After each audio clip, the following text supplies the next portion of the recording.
Assalamualaikum warahmatullahi wabarakatuh. Yang terhormat kepada Ibu Nuratri Kurniasari, Magister Pendidikan, selaku dosen pengampu mata kuliah pembelajaran IPA Sekolah Dasar, dan juga teman-teman yang berbahagia. Pada kesempatan kali ini, kami dari kelompok 4 akan mempresentasikan hasil tugas dari kelompok kami, yaitu mengenai penerapan teori Brunner pada pembelajaran IPA di sekolah dasar.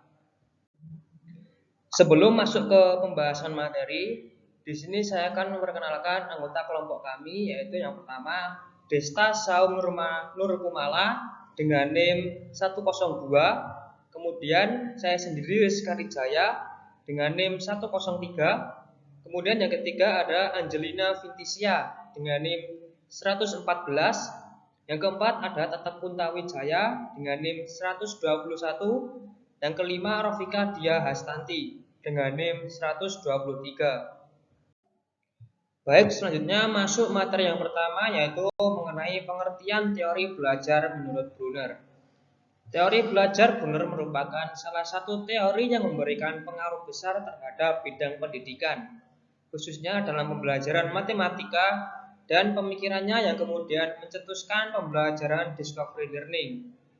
Teori belajar Brunner banyak memberikan pandangan mengenai perkembangan kognitif manusia, bagaimana manusia belajar atau memperoleh pengetahuan dan mentransformasi pengetahuan. Dasar pemikiran teorinya memandang bahwa manusia sebagai pemroses, pemikir, dan pencipta informasi. Baik, untuk materi yang selanjutnya akan disampaikan oleh Saudara Tatap. Kepada saya Tatap, saya persilakan. Baik, terima kasih atas waktu yang sudah diberikan. Di sini saya akan menjelaskan materi kedua, yaitu proses belajar dalam teori Brunner. Dalam teori belajar Brunner, suatu konsep merupakan suatu kategori.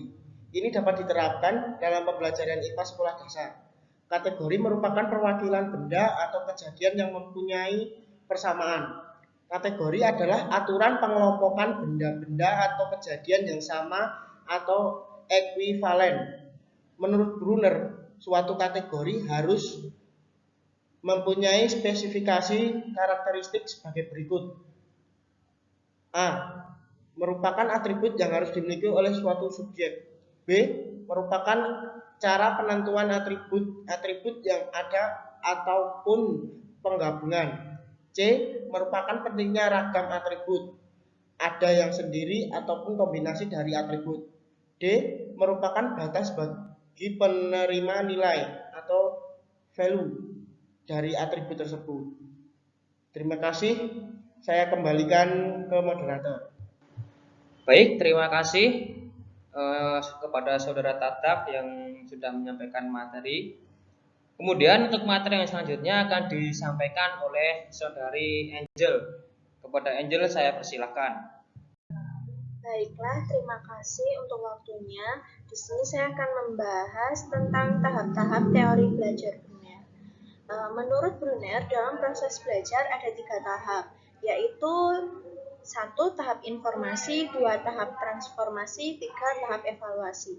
Nah, yang pertama ialah tahap informasi.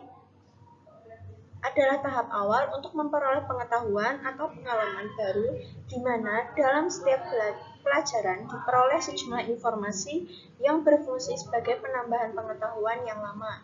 Yang kedua, tahap transformasi. Ialah tahap memahami, mencerna, dan menganalisis pengetahuan baru, serta ditransformasikan dalam bentuk yang baru, yang mungkin bermanfaat untuk hal-hal yang lain, yaitu informasi harus dianalisis dan ditransformasikan ke dalam bentuk yang lebih abstrak atau konseptual, agar dapat digunakan dalam hal lebih luas. Yang ketiga, tahap evaluasi. Tahap evaluasi ialah untuk mengetahui apakah hasil transformasi pada tahap kedua benar atau tidak.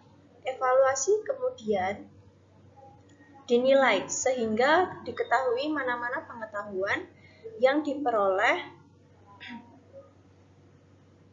dan dapat dimanfaatkan untuk memahami gejala-gejala lain. Selanjutnya, ciri khas teori pembelajaran menurut Brunner. Yang pertama, 4 tema tentang pendidikan. Tema pertama mengemukakan pentingnya arti struktur pengetahuan.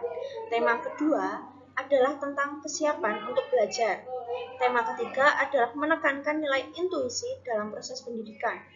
Dan yang terakhir, tema keempat adalah tentang motivasi atau keinginan untuk belajar dan cara-cara yang tersedia pada para guru untuk merangsang motivasi itu. Nah, yang kedua, model dan kategori. Pendekatan benar terhadap belajar didasarkan pada dua asumsi. Asumsi pertama adalah bahwa perolehan pengetahuan merupakan suatu proses interaktif. Asumsi kedua, bahwa orang mengkonstruksi pengetahuannya dengan menghubungkan informasi yang masuk dengan informasi yang disimpan, yang diperoleh sebelumnya. Suatu model alam atau model of the world. Nah, yang ketiga tentang belajar sebagai kognitif.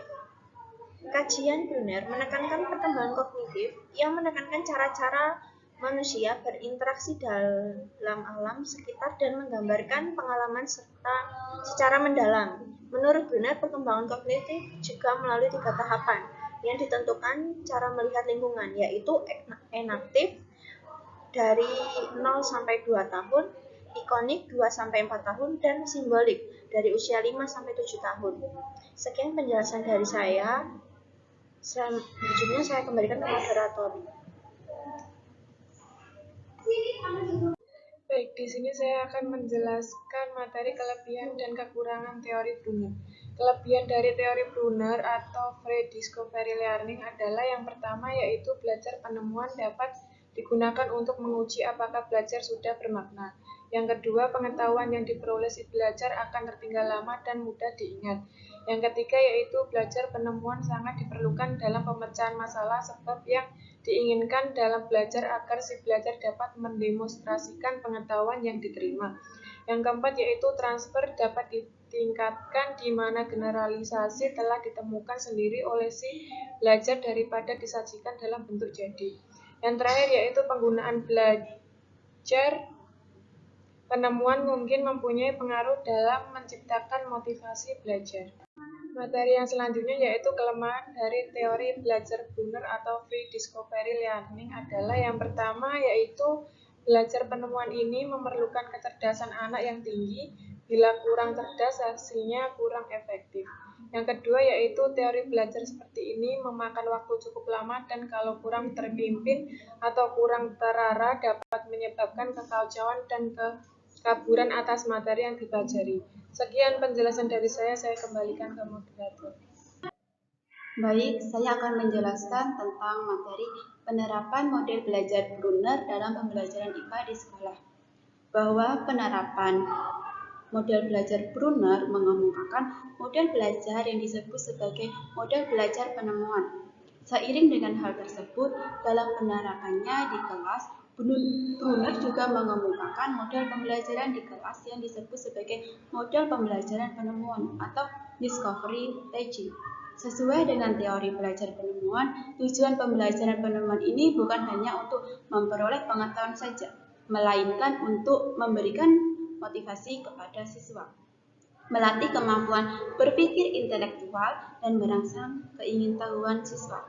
Lalu bagaimana peranan guru? Satu ciri utama dari proses pembelajaran penemuan adalah keterlibatan guru yang jauh lebih sedikit dibandingkan dengan metode pembelajaran lainnya. Tetapi hal ini tidak berarti bahwa seorang guru terbebas dari pemberian bimbingan kepada siswa saat siswa diberikan masalah yang harus dipecahkan. Secara singkat, Brunner memberikan 3 ciri utama pembelajaran penemuan. Yang pertama, keterlibatan siswa dalam proses belajar. Yang kedua, peran guru adalah sebagai seorang penunjuk dan mengarah bagi siswanya yang mencari informasi. Jadi, guru ini bukan sebagai penyampai informasi. Yang ketiga, umumnya dalam proses pembelajaran digunakan barang-barang nyata. Ada 2 macam model pembelajaran penemuan, yaitu model pembelajaran penemuan murni dan model pembelajaran penemuan terarah. Model pembelajaran penemuan murni merupakan model pembelajaran penemuan tanpa adanya petunjuk atau arahan. Sebagai contoh, siswa diberikan material seperti kabel listrik, bola lampu, dan beberapa baterai, dan siswa diberikan waktu yang cukup untuk bermain, mencobakan, atau biasa disebut dengan mempraktikkan dengan material tersebut. Guru tidak memberikan petunjuk tentang apa yang harus dilakukan oleh siswa terhadap material tersebut, melainkan memberikan petunjuk tentang keselamatan dan pemeliharaan terhadap alat atau material yang dipakai. Sedangkan pembelajaran penemuan terarah sedikit lebih berbeda dengan model pembelajaran penemuan murni. Model ini merupakan model pembelajaran yang dilakukan untuk mengarahkan aktivitas peserta didik. Guru lebih banyak berperan dibanding dengan pembelajaran penemuan murni. Untuk materi selanjutnya yaitu contoh pembelajaran IPA di sekolah dasar yang berdasarkan teori belajar Brunner. Berikut ini akan disampaikan dua contoh pembelajaran IPA yaitu di kelas 3 dan di kelas 4 berdasarkan teori Brunner. Kedua contoh tersebut merupakan garis besar pembelajaran. Yang pertama di kelas 3. Tujuan umumnya siswa mengenali bagian-bagian tumbuhan dan mampu mengelompokkan tumbuhan berdasarkan ciri-ciri dan kegunaannya dengan pengamatan dan penafsiran. Untuk proses atau cara pelaksanaannya yaitu pertama, ambillah satu tanaman yang lengkap terdiri dari akar, batang, daun, dan bunga. Yang kedua, berilah kesempatan kepada siswa untuk mengamati, kemudian berilah pertanyaan seperti berikut. Menurut kalian bagaimana akar dapat berfungsi bagi tumbuhan? Yang ketiga, terima seluruh ide atau tanggapan siswa. Berilah kesempatan kepada siswa mengajukan dan menguji idenya sendiri. Yang keempat, berilah pertanyaan yang lain untuk menanyakan bagian tumbuhan yang lainnya. Yang terakhir, selanjutnya terdapat gambar yang harus dijelaskan oleh gurunya. Kemudian untuk contoh kedua yaitu di kelas 4. Tujuan ini siswa memahami susunan, sifat, dan kegunaan udara dengan melakukan percobaan dan menafsirkan informasi. Untuk topiknya, udara diperlukan bagi pembakaran. Cara pelaksanaannya yang pertama, sebelum memperbolehkan siswa untuk melakukan percobaan, berilah pertanyaan seperti yang pertama, apa yang akan terjadi apabila lilin yang menyala ditiup atau ditutup dengan gelas? Kemudian, bagaimana kemungkinan yang akan terjadi apabila 3 lilin yang menyala ditutup dengan penutup yang berbeda besarnya? Yang kedua, berilah kesempatan kepada siswa untuk mengemukakan idenya, seperti hipotesis, dan kemudian mengujinya melalui percobaan. Yang ketiga, setelah selesai melakukan percobaan, berilah pertanyaan semula. Yang seperti, apakah hasil percobaan sesuai dengan perkiraan semula? Kemudian, mengapa diperlukan waktu yang bersamaan saat menutup ketiga lilin? Baik, itu tadi penjelasan mengenai materi penerapan teori Brunner pada pembelajaran sekolah dasar. Demikian presentasi dari kelompok kami. Jika ada salah kata maupun pengucapan, kami mohon maaf. Wassalamualaikum warahmatullahi wabarakatuh.